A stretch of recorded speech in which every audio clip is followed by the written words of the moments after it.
Peut-être commencer par faire un historique de François de Souche. Enfin, je sais pas, ça s'appelle François de Souche, mais peut-être qu'il y avait d'autres projets avant que tu menais. Après, le site est né en 2005. Au début, c'était vraiment un délire parce que c'était la grande mode des blogs. On nous parlait de blogs partout. Alors je me dis pourquoi pas faire un blog. Donc j'ai appelé François de Souche et c'était les pérégrinations d'un Français à Paris. Donc j'écrivais des petits textes. C'était pas du tout un blog d'actualité où je racontais des choses, des aventures dans le métro. Des aventures dans le métro, ce que pouvait être en gros la vie d'un Français de souche dans le Paris occupé. La vidéo était censurée et j'ai réussi à la récupérer par un moyen de manière indirecte, etc. Et donc j'ai été un des premiers à la diffuser sur Internet, ce qui a vraiment permis vraiment d'avoir un scoop qui est tombé au même moment que cette censure, ce qui a permis de marquer un grand coup. Et en fin de compte, cette censure, avec le recul, je peux dire qu'elle m'a vraiment été très utile, quoi. En cause, deux groupes déjà connus pour leur rivalité. GDN pour Gare du Nord et Mafia Def pour La Défense s'étaient déjà affrontés comme ici Gare du Nord ou encore à Pigalle l'été dernier.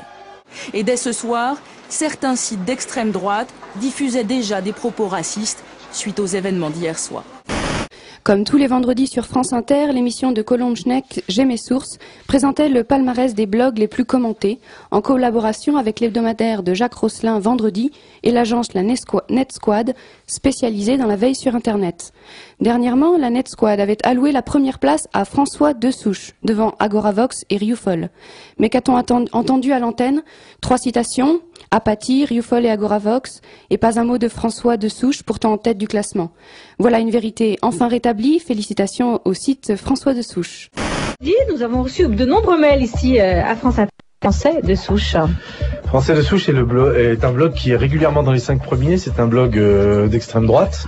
On le cite de temps en temps. On choisit un angle chaque semaine pour essayer de montrer comment on fait le hit parade, le palmarès de ce qu'il y a de meilleur et qui bourdonne le plus sur le net, quoi. Parce que nous, on a été inondés de mails d'auditeurs, nous disant c'est un scandale, vous nous oubliez, nous, Français de Souche. Oh non, je pense que vous avez été inondés. C'est une opération de spam, comme il en existe beaucoup sur le net. Donc, la blogosphère d'extrême droite est très active. Et le palmarès a donc aujourd'hui toujours Français de Souche. Le palmarès, absolument, il est effectivement toujours là.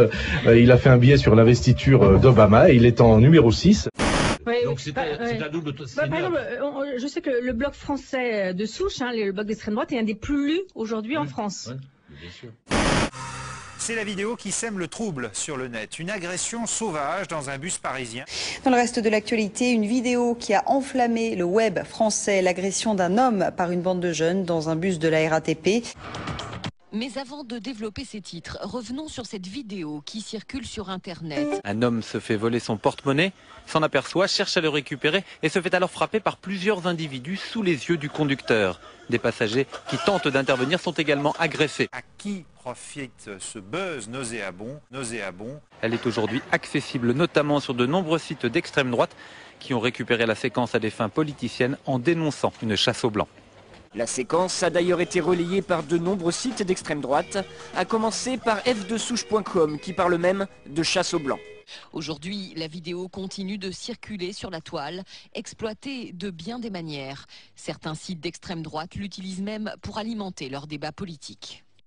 Qui sont ces blogueurs qui buzzent? Qui sont ces vedettes, ces stars du net qu'on retrouve très souvent dans le radar Net Squad Vendredi, qui est une exclusivité France Inter, je le rappelle. Enfin, d'Urban, malheureusement, tristement célèbre site, qui est celui de François de Souche, qui arrive premier cette semaine à cause de son billet très très polémique sur les religions musulmanes et juives sur ce site qui est un site d'extrême droite et qui est là, ça fait beaucoup de commentaires, donc il y a beaucoup buzzé sur le net. Merci. Malheureusement, tristement célèbre site.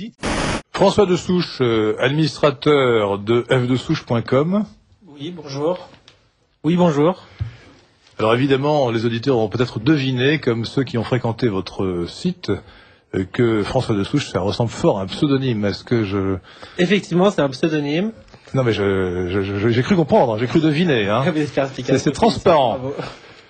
Nous serons avec François de Souche, donc qui est animateur du site F2 Souche, qui est connu de tout le monde, et pour ceux qui ne le connaîtraient pas encore, on en parlera longuement, puisqu'il est à l'origine du du buzz, ça va faire bondir certains, du buzz sur Frédéric Mitterrand et ses escapades en Thaïlande.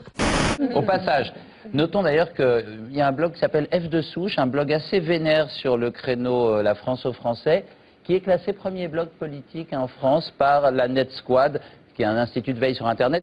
François de Souche est au téléphone, je crois. Allô? Oui, bonsoir messieurs. Bonsoir François de Souche. Alors, je rappelle que vous dirigez, vous animez un site remarquable et très écouté, ou très visité plutôt, qui est votre site fdesouche.com. Le site d'extrême droite numéro 1 en France, c'est F de Souche. Il revendique 50 000 connexions chaque jour. Il y a 2 ans, F de Souche sortait de l'anonymat avec cette vidéo. Les images de cette agression dans un bus parisien seront reprises dans tous les JT. En octobre dernier, le Front National revient dans le jeu politique en s'appuyant sur des infos et des commentaires publiés sur F de Souche. Le site est hébergé aux États-Unis. F de Souche, c'est une revue de presse alimentée quotidiennement en faits divers, censée prouver les liens entre immigration et délinquance. Propos anti-immigrés, appel à la violence, la rubrique commentaires sert de défouloir aux internautes d'extrême droite.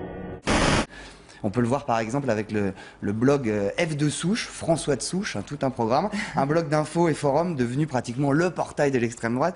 Vous connaissez ce mouvement qu'on appelle la... C'est la fachosphère ou la réacosphère. Et effectivement, le site principal, c'est François de Souche.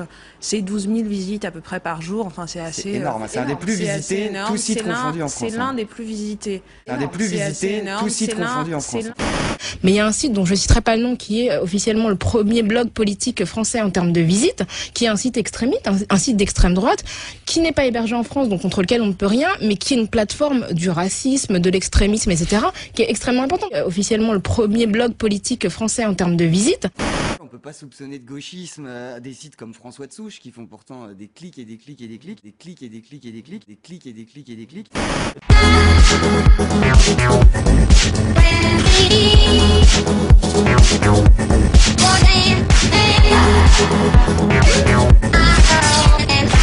Numéro 1 en France, c'est F de Souche. Je sais que le blog français de Souche, le blog d'extrême droite, est un des plus lus aujourd'hui en France. Officiellement le premier blog politique français en termes de visites. Il y a un blog qui s'appelle F de Souche, qui est classé premier blog politique en France. Des clics et des clics et des clics.